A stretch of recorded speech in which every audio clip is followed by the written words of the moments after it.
Ken and Joyce Ebert have to drive in from Loon Lake to access healthcare in Ashcroft. At times, they have to come to Kamloops for services. In their late 80s, all the driving, especially with limited emergency room access in the village, has been a challenge. You know, you can't fall and hurt yourself on a Wednesday because they're not open,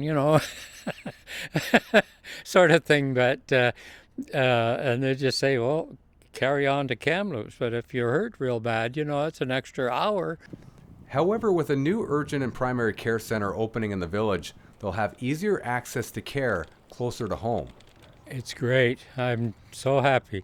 Being like an hour's drive from here, it would be so advantageous over having to go all the way to Kamloops for this facility. The new urgent and primary care center here in Ashcroft is now open 7 days a week, 8 a.m. to 8 p.m. It's essentially replacing the emergency department, and it's a new way of thinking about rural health care.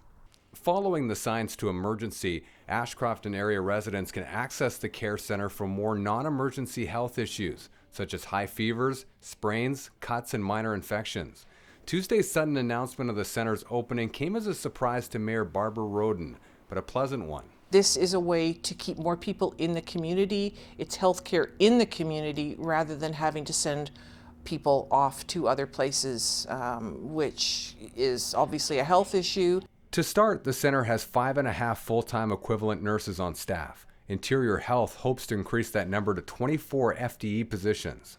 They will have access to nursing, they will have access to physician care, and over time we will continue to expand the care providers towards a more team-based model of care that will include nurse practitioners, that will include a social worker, physiotherapists, as well as an Aboriginal patient navigator, to name a few.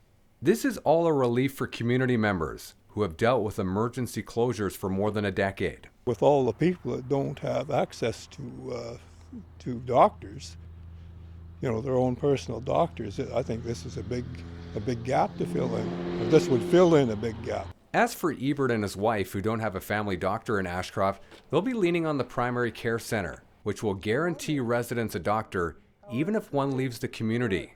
Chad Klassen, CFJC News in Ashcroft.